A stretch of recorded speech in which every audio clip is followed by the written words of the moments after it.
Hi friends, welcome to ఇంటి కథలు YouTube channel. ముందుగా ఈ వీడియోకి లైక్ చేయండి. లారీ డ్రైవర్ని పట్టుకున్న పోలీసులు. సేనాపతి ద్వారా నిజం తెలుసుకుని వల్లకి ఊహించని షాకిచ్చిన రామరాజు. అసలు ఇదంతా ఎలా జరగబోతోంది అనేది ఈ వీడియోలో తెలుసుకుందాం. ప్రేమక ఏమవుతుందో అనే భయంతో ధీరజ్ పడే బాధని చూసి ప్రతి ఒక్కరూ కూడా కంటతడి పెట్టాల్సిందే. అంత ఎమోషనల్గా ఉంది ఎపిసోడైతే.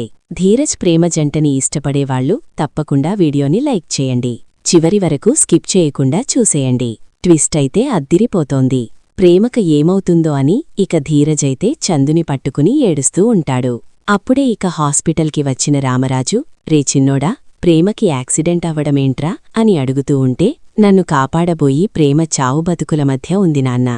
అసలు ప్రేమే గనక నన్ను కాపాడకపోయుంటే ఈరోజు ప్రేమ స్థానంలో నేనుండేవాణ్ణి అని అంటూ ఉంటాడు చందు.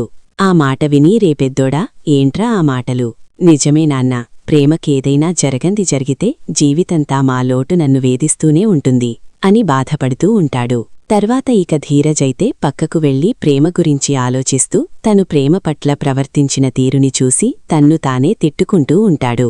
ఇక తన్ను అంతానే తిట్టుకుంటావ్, నీ పట్ల నేను చాలా తప్పుగా ప్రవర్తించాను ప్రేమ, నన్ను క్షమించు, నిన్ను ఈ పరిస్థితిలో చూడలేకపోతున్నాను అని ఎంతో కుమిలిపోతాడు. ఇంతలో నర్మదా వచ్చి ఇక ధీరజ్ని ఓదారుస్తూ ఉంటుంది. ధీరజ్, ఏంటి ధీరజ్ ఇలా అయిపోతున్నావ్, ప్రేమకేమీ కాదు అని అంటూ ఉంటే, లేదు దీనా, ప్రేమకిలా అవడానికి కారణం నేనే. తను నన్ను కాలేజీకి తీసుకువెళ్లమన్నప్పుడు నేను తనని కాలేజీకి తీసుకువెళ్తే ఈ పరిస్థితి తనకి వచ్చేది కాదు దీనా, వచ్చేది కాదు. నా ప్రేమని నేనే చేతులారా ఈ పరిస్థితికి తీసుకొచ్చుకున్నాను. దగ్గరుండి తనని నేను కాపాడలేకపోయాను. తన కాళ్లకి తన తలకి దెబ్బ తగిలింది వదినా, నేను చూడలేకపోతున్నాను. ప్రేమకేదైనా జరగరాంది జరిగితే నేను తట్టుకోలేను, నేను బ్రతకలేను అని ధీరజైతే నర్మద ముందు ప్రేమమీద ఉన్న ప్రేమని చెప్పి కుమిలిపోతూ ఉంటాడు. ఇక ధీరజ్ ప్రేమని చూసి ఇక నర్మద కూడా చాలా ఎమోషనల్ అవుతూ ఉంటుంది. తరువాత ఇక సేనాపతికి ప్రేమకి యాక్సిడెంట్ అయిందని తెలుసుకొని తను తీసిన గోతులో తనే పడినట్టు, తను చేసిన యాక్సిడెంట్కి తన కూతురే బలైపోయిందని ఇక ఆ విషయాన్ని తెలుసుకొని కుప్పకూలిపోతాడు. స్పృహ కోలిపోతాడు సేనాపతి. కుప్పకూలిపోయిన సేనాపతిని చూసి భద్రావతి అందరూ కూడా షాకైపోతూ ఉంటారు. ఈలోగా డాక్టరొచ్చి ప్రేమకి ప్రమాదమేదీ లేదని, తను కోలుకున్నానని, అందరూ వెళ్లి చూడొచ్చని చెప్పేసరికి అప్పుడేక నర్మదా, రామరాజు అందరూ కూడా ప్రేమ దగ్గరికైతే వెళ్తారు. అప్పుడేక రామరాజు, ఎలా ఉందమ్మా ప్రేమ అని అంటూ ఉంటే, అప్పుడేక బానే ఉంది మావయ్యా, నాకేం పర్వాలేదు అని అంటూ ఉంటుంది. ప్రేమ తర్వాత బాధపడుతున్న ధీరజుని చూసి ఏమైంది అని సైగ చేస్తుంది. ఏమీ లేదు అని అంటూ ఉంటాడు ధీరజ్. నాకు బానే ఉందిరా, బాధపడకు అని తను సైగచేసి చెప్తుంది. అక దేవుణ్ణి ప్రార్థిస్తున్నానమ్మయ్యా అంటూ తను కూడా సైగ చేస్తాడు. అలా ప్రేమ, ధీరజ్ ఇద్దరూ కూడా మాటలతో కాకుండా తన ప్రేమని సైగలతో చెప్పుకుంటారు. ఇదైతే మామూలుగా లేదు సీనైతే, అద్దిరిపోయింది. తర్వాత ఇక ప్రేమని చూడ్డానికి సేనాపతి కుటుంబం హాస్పిటల్కైతే బయల్దేరతారు. కాని హాస్పిటల్ నుంచి అప్పుడే ప్రేమని ఇంటికైతే తీసుకొస్తారు. ఇంటికి తీసుకొచ్చిన ప్రేమని చూసి సేనాపతి, భద్రావతి అందరూ కూడా ప్రేమ దగ్గరికి వెళ్లి, అమ్మా ప్రేమ, ఎలా ఉందమ్మా అని అంటూ ఉంటారు. అప్పుడే సేనాపతి అయితే, ఎలా ఉంది ప్రేమ అని అడుగుతూ ఉంటే, భయపడకు నాన్నా, నేను బానే ఉన్నాను, నాకేం పర్వాలేదు అని అంటూ ఉంటుంది ప్రేమ. నాకేం జరిగిపోయిందని నేనొక్కసారి నా గుండె ఆగిపోయిందమ్మా అని అంటూ ఉంటే, నాకేం అవ్వలేదు నాన్నా, కాళ్లకి దెబ్బ తగిలింది అంతే అని అంటూ ఉంటుంది ప్రేమ. నన్ను క్షమించమ్మా, ఇదంతా కూడా నావల్లే అని అంటూ ఉంటాడు. ఇక సేనాపతి, అదేంటి నాన్నా, నాకు దెబ్బ తగిలితే నీవల్ల అంటావేంటి అని అడుగుతూ ఉంటుంది ప్రేమ. అప్పుడేక అందరికీ కూడా అనుమానమొచ్చి సేనాపతి మాటలకి షాక్ అయిపోయి చూస్తూ ఉంటారు. ఏం లేదమ్మా, నేను నిన్ను పట్టించుకోనుంటే ఈ పరిస్థితి వచ్చేది కాడు కదా, నేను నిన్ను కూడా పట్టించుకోవడం మానేశాను అని అంటూ ఉంటాడు. అప్పుడే అదేం లేదులే నాన్నా, నువ్వు బాధపడకు, నేను బానే ఉన్నాను కదా అని అంటూ ఉంటుంది. ఇక ప్రేమ అయితే అప్పుడేక ధీరజ్, అంటూ ఉంటాడు. ప్రతి కూతురికి కూడా తండ్రి మీద ఎంత ప్రేమ ఉంటుందో ఇప్పుడు నీకు నీ కూతురు మీద ఉన్నంత ప్రేమ అది తెలియచేసేలాగా ఉంది. ఎందుకంటే ఆ రోజు నా చెల్లెల జీవితాన్ని మీరు కావాలని చేతులారా నాశనం చెయ్యాలనుకున్నారు. ఇప్పుడు తెలిసిందా కూతురు దూరమవుతుంటే ఆ బాధ ఎలా ఉంటుందో, ఆ రోజు మా నాన్న ఎంత బాధపడ్డాడో అని అంటూ ఉంటాడు ధీరజ్. అయితే అప్పుడే ఇక రామరాజు, రే ధీరజ్, ఇప్పుడవన్నీ అనవసరం, ముందు ప్రేమని లోపలికి తీసుకురా అని అంటూ ఉంటాడు రామరాజు. అప్పుడే ఇంక రేవతి అయితే, అంటే ప్రేమ వాళ్ళ అమ్మ అయితే, అన్నయ్య కొన్ని రోజులు ప్రేమని మా ఇంట్లోనే ఉంచుకుంటాను, తనకి తగ్గే వరకు, వదిని కూడా ఇంట్లో లేదు కదా అని అంటూ ఉంటుంది. ఇక రేవతి అయితే అప్పుడే ధీరజ్ అయితే, లేదు తను నాతోనే ఉంటుంది, తను నీ దగ్గర ఉండి నేను చూసుకుంటాను అని అంటూ ఉంటాడు ధీరజ్ అయితే. అవునమ్మా, ధీరజ్ చూసుకుంటాడు అని చెప్తూ ఉంటాడు రామరాజు. తర్వాత ఇక ప్రేమ సేనాపతి వైపు భద్రావతి వైపు అలా చూస్తూ ఇక ఏడుస్తూ లోపలికైతే వెళ్ళిపోతుంది.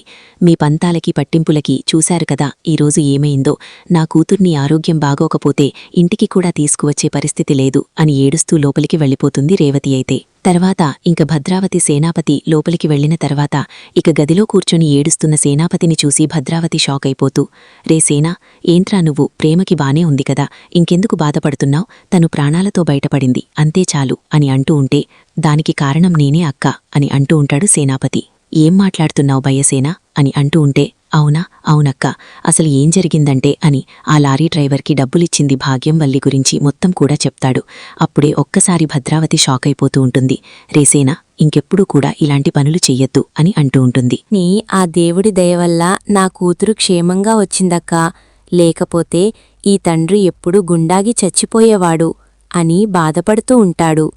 సేనాపతి, ఈ విషయం బయట ఎక్కడా కూడా చెప్పొద్దు, ఆ లారీ డ్రైవర్ ఏమయ్యాడో అని అంటూ ఉంటుంది భద్రావతి. ఆ లారీ డ్రైవర్ ఎప్పుడో ఊరు వదిలి వెళ్ళిపోయాడు అని అనంగానే, సరే ఏమీ తెలియనట్టు ఉండవు, కేవలం వాళ్ళు యాక్సిడెంట్ అనుకుంటున్నారు అని అంటూ ఉంటే, అప్పుడే ఇక సేనాపతి అయితే, అక్క, మనం చేసిన తప్పులే ఇప్పుడు మన పిల్లలకి తగులుతున్నాయి అంటావా అని అంటూ ఉంటాడు సేనాపతి. ఆ మాట విని భద్రావతి, అలాంటిదేమీ లేదురా, మనమేం తప్పు చేశాంరా అని అంటూ ఉంటుంది భద్రావతి. ఇదంతా ఇలా జరుగుతూ ఉండంగానే అప్పుడే ఇక ధీరజ్ అయితే ప్రేమని అంటూ ఉంటాడు. నన్ను క్షమించు ప్రేమ, నిన్ను అర్థం చేసుకోలేకపోయాను, నిన్ను చాలా బాధ పెట్టాను, కాలేజీకి నేను నిన్ను తీసుకువెళ్ళి ఉంటే సరిపోయేది అని అంటూ ఉంటాడు ధీరజ్. అయితే అప్పుడే ఇక ప్రేమ అయితే, నువ్వు నన్ను అర్థం చేసుకున్నావ్రా, ఈ యాక్సిడెంట్ నా మంచికే జరిగింది అని అంటూ ఉంటుంది ప్రేమ. అలా అనకు ప్రేమ, నీకేమైపోతుందా అని నేను ఎంత టెన్షన్ పడ్డానో తెలుసా, ఎంత బాధపడ్డానో తెలుసా అని ధీరజ్ అంటూ ఉంటాడు. నాకేమవుతుందిరా, నన్ను ఇంతగా ప్రేమించే నువ్వుండగా నాకేమవుతుంది, నీ ప్రేమే నన్ను చావు బ్రతుకులో నుంచి రక్షించింది అని అంటూ ప్రేమ కూడా మాట్లాడుతూ ఉంటుంది. అసలు ఆ లారీ ఎందుకు నాకు ఎవరో పంపి యాక్సిడెంట్ కావాలని చేస్తున్నట్టు చందుబావు మీదకి దూసుకుంటూ వచ్చిందిరా దా అంటూ ఉంటుంది ప్రేమ. అప్పుడే ఇక ప్రేమ అన్న మాటలకి ధీరజ్కైతే అనుమానం వస్తుంది. అప్పుడే ఇక ధీరజ్ అయితే, అంటే కావాలని ఎవరో మా అన్నయ్యని చంపాలని చూశారని అర్థమవుతుంది. అసలు ఆ లారీ ఏంటో మొత్తం తెలుసుకోవాలని అనుకుంటూ పోలీస్ స్టేషన్కి వెళ్ళి ఇక మొత్తం కూడా చెప్పి కంప్లైంట్ ఇస్తాడు. అప్పుడే ఎస్ఐ అయితే, మీరు టెన్షన్ పడకండి, మేము 4 రోజుల్లో మొత్తం వివరాలన్నీ కూడా సేకరిస్తాము అని పోలీసులైతే చెప్తారు. తర్వాత ఇక వల్లి అయితే, ఎలా ఉందో ఏంటో ఒక్కసారి నర్మదకి ఫోన్ చేస్తాను అని నర్మదకైతే ఫోన్ చేస్తుంది. అప్పుడే ఇక నర్మద, వల్లకేంటి నాకు ఫోన్ చేస్తుంది అని ఫోన్ అయితే లిఫ్ట్ చేస్తుంది. చెప్పు బల్లకాయ్ అని అంటూ ఉంటుంది నర్మద. నర్మద, ప్రేమకి యాక్సిడెంట్ అయ్యిందని తెలిసింది. ఎలా ఉంది నర్మదా అని అడుగుతూ ఉంటుంది వల్లి. అప్పుడే, అబ్బో, నీక్కూడా ప్రేమ మీద ప్రేమ ఉందే అని అంటూ ఉంటే, అలా మాట్లాడతావేంటి నర్మదా, ఎంత తోటికోడలమైనా అక్కాసెల్లులాగే కదా ఉన్నాము, చెప్పు నర్మదా, ప్రేమకి ఎలా ఉంది అని అడుగుతూ ఉంటుంది వల్లి. ప్రేమకి బానే ఉంది, డిశ్చార్జ్ అయ్యి ఇంటికొచ్చింది, కాలికి ఫ్రాక్చర్ అయింది అంతే అని అంటూ ఉంటుంది నర్మద. అప్పుడే ఇక వల్లి అయితే ఊపిరి పీల్చుకుంటుంది. ఇక ఫోన్ పెట్టేసి, అమ్మయ్య, ప్రేమకి ఏమీ జరగలేదు, చిన్న దెబ్బలతో బయటపడింది చాలు అని అనుకుంటూ ఉంటుంది వల్లి. ఏమైందమ్మడు, ఆ ప్రేమకి ఎలా ఉందంటా అని అడుగుతూ ఉంటుంది. దేవుడి దయవల్ల ప్రేమకేమీ కాలేదమ్మా, తను బానే ఉంది అని అంటూ ఉంటుంది వల్లి. మరింకెందుకే మమ్మల్ని అంతలా తిట్టేశావు, ఇప్పుడది బానే ఉంది చూడు అని అంటూ ఉంటుంది భాగ్యం. ఈసారి ఇంకో ప్లాన్ చేస్తాను, ఈసారి మాత్రం కరెక్ట్గా నువ్వు అత్తగారింట్లో అడుగుపెట్టేలాగే చేస్తాను అని అంటూ ఉంటే, ఇంక చాలమ్మా చాలు, నువ్వు నేను అత్తగారింట్లో అడుగుపెట్టేలా చేయవసరం లేదు, ఏమీ చేయాల్సిన అవసరం లేదు. ఏదో కొన్ని రోజులు నోరు మూసుకొని కూర్చో, నా బతుకేదో ఎటు వెళ్లాలటే వెళ్తుంది అని అంటూ ఉంటుంది వల్లి. అది కాదే అమ్మడు, నేను చెప్పేది విను అని అంటూ ఉంటుంది భాగ్యం. నోరు మూసుకోమని చెప్పానా? నాకు తెలియకుండా నువ్వు పిచ్చి పిచ్చి ప్లాన్లు వేశావంటే అమ్మని కూడా చూడను అని వల్లి అయితే భాగ్యానికి వార్నింగ్ ఇస్తుంది. తర్వాత దగ్గరుండి ధీరజ్ అయితే ప్రేమని చూసుకుంటూ ఉంటాడు, ప్రేమకి సేవలు చేస్తూ ఉంటాడు. అప్పుడే ఇక ప్రేమ ధీరజ్ తనని చూసుకుంటున్న తీరు చూసి ఎంతో ఆనందపడిపోతూ ఉంటుంది. ఇదంతా కూడా మీ అత్తయ్యకి చెప్పకండి, చెప్తే తను తట్టుకోలేదు అని అంటూ ఉంటాడు రామరాజు. తర్వాత ఇక ధీరజ్కి ఫోన్ అయితే వస్తుంది. ధీరజ్కి ఫోన్ రావడంతో అప్పుడే ఇక ధీరజ్ అయితే పోలీస్ స్టేషన్కి వెళ్తాడు. వెళ్లిన తర్వాత ధీరజ్, ఆ రోజు లారీ నడిపింది వీడే, సీసీటీవీ ఫుటేజ్ ద్వారా వీడిని పట్టుకున్నాం, వీడు పరారా అవ్వడానికి కూడా ప్రయత్నించాడు అని ఇన్స్పెక్టర్ అయితే చెప్తాడు. ఇక ఇన్స్పెక్టర్ చెప్పిన మాటలకి అప్పుడే ఇక ధీరజ్ అయితే, రేయ్, ఏంట్రా, ఎవరు నువ్వు, ఎందుకు నువ్వు మా అన్నయ్యని చంపాలని చూశావు, చెప్పరా, చెప్తావా లేదా అని అంటూ ఉంటే, అప్పుడే ఇక ఇన్స్పెక్టర్ అయితే ఇలా, అడిగితే వాడు నిజం చెప్పడు ధీరజ్, వీడిచేత ఎలా నిజం చెప్పించాలో నాకు బాగా తెలుసు అని గన్ను గురిపెడతాడో ఎస్ఐ అయితే లారీ డ్రైవర్కి. అప్పుడే ఇక లారీ డ్రైవర్ నిజాన్ని బయటపెట్టేస్తాడు. సేనాపతి 50,000 ఆ చిందూని చంపమని గుద్దేమని చెప్పాడని చెప్తాడు. ఎందుకు చెప్పాడు అలాగా అని అనంగానే, అతనికి యాక్సిడెంట్ చేయించమని, డమ్మీ యాక్సిడెంట్ చేయమని 2 ఆడవాళ్ళొచ్చి నాకు డబ్బులిచ్చారు, వాళ్ళు 50,000 డమ్మీ యాక్సిడెంట్ చేయమని. కాని ఇతను ఆ విషయం తెలుసుకొని మొత్తం యాక్సిడెంట్ చేసి చంపాలని చూశాడు అని అంటూ ఉంటాడు లారీ డ్రైవర్ అయితే. లారీ డ్రైవర్ చెప్పిన నిజం తెలుసుకొని అప్పుడే ఇక ఆ రోజు ప్రేమని తను హాస్పిటల్ నుంచి తీసుకొచ్చినప్పుడు నన్ను క్షమించమ్మా అని అంటూ సేనాపతి క్షమాపణ అడిగిన తీరు అంతా కూడా గుర్తు చేసుకుని ఇదంతా సేనాపతి చేయించాడని ఒక నిర్ణయానికైతే వస్తాడు. ఇక వచ్చిన తర్వాత అప్పుడే ఇక ధీరజైతే ఇక ప్రేమ దగ్గరికి వెళ్ళి అంటూ ఉంటాడు, ఈ యాక్సిడెంట్ కావాలని చందు అన్నయ్యని చంపించాలని చూశారు అని అంటూ ఉంటాడు ధీరజైతే. ఇక ధీరజ్ అన్న మాటలకి ఒక్కసారి ప్రేమ షాక్ అయిపోతూ, ఎవరు ధీరజ్, ఎవరు బావుగారిని చంపాలని చూశారు, ఎవరికవసరం వచ్చింది అని అడుగుతూ ఉంటుంది ప్రేమ. ఇంకెవరు, మీ నాన్నయ్య అని అనంగానే వీళ్ళిద్దరి మాటలు రామరాజు వినేస్తాడు. ఏం మాట్లాడుతున్నావు ధీరజ్ అని అంటూ ఉంటే, అవును, మీ నాన్నయ్య మా అన్నయ్యని చంపమని లారీ డ్రైవర్కి 50,000 ఇచ్చాడు, ఇప్పుడు ఆ లారీ డ్రైవర్ పోలీసుల దగ్గరే ఉన్నాడు అని చెప్పంగా అప్పుడే ప్రేమ అయితే కోపంతో రగిలిపోతూ ఉంటుంది. అందుకే మా నాన్న నన్ను క్షమాపణ అడిగాడన్నమాట అని ప్రేమ అప్పుడు అర్థం చేసుకుంటుంది. తర్వాత ఇంకా ఈ విషయం తెలుసుకున్న రామరాజు కోపంతో రగిలిపోతూ ఇక సేనాపతి అంటూ ఇక బయటికి వెళ్లి గట్టిగా అయితే అరుస్తూ ఉంటాడు. అప్పుడే ఇక సేనాపతి అని గట్టిగా అరిచేసరికి అందరూ కూడా బయటికి వస్తారు. అందరూ బయటికి వచ్చిన తర్వాత అప్పుడే ఇక అంటూ ఉంటాడు రామరాజు, అయితే నీకెంత ధైర్యంరా, నా కొడుకుని నువ్వు చంపాలని చూస్తావా అని అంటూ ఉంటాడు రామరాజు. అయితే ఆ మాట విని ఒక్కసారి షాకైపోతూ ఉంటాడు సేనాపతి. వీళ్లకి నిజం తెలిసిపోయింది కదా అని షాకైపోతూ ఉంటాడు. అప్పుడే ఇంకా సేనాపతి, నీ కొడుకుని నేను చంపించడమేంటి, నీకేనా మత్తిపోయిందా అని అడుగుతూ ఉంటే, మత్తిపోలేదురా, నిజం బయటపడింది, నిజం తెలిసిందిరా అని అంటూ ఉంటాడు రామరాజు. నువ్వు డబ్బులిచ్చిన ఆ లారీ డ్రైవర్ ఇప్పుడు పోలీస్ స్టేషన్లో ఉన్నాడు, వాడే నిజాన్ని బయటపెట్టాడు అని అనంగానే అప్పుడే ఇక సేనాపతి షాకైపోతూ ఉంటాడు. ఏంటి నాన్నా, చివరికి నువ్వు ఇలాగా హత్యలకు కూడా పాల్పడుతున్నావా అని అంటూ ఉంటాడు. ఉంటుంది ప్రేమ, చూసావా, నువ్వు చందుబావుణ్ణి చంపేసి మావయ్యకి కడుపుకోత మిగుల్చాలనుకుంటే ఆ భగవంతుడు తిరిగి నీమీదకే యాక్సిడెంట్ వచ్చేలా చేశాడు, నీకే కడుపుకోత ఎలా ఉంటుందో అని ఆ దేవుడు నీకు నిరూపించాడు. నాకు ఏమైందని, యాక్సిడెంట్లో నేను ఏమైపోయానా అని నువ్వు ఎంత విలవిలలాడిపోయావో నువ్వు మర్చిపోయావా? అలాంటి బాధే కదా నాన్న మావయ్యకు కూడా ఉండేది. వీళ్ళు మనుషులు కదా, మీరే నా మనుషులు, మీకే నా ప్రేమలు ఉండేవి అని ప్రేమైతే నిలదీస్తూ ఉంటుంది.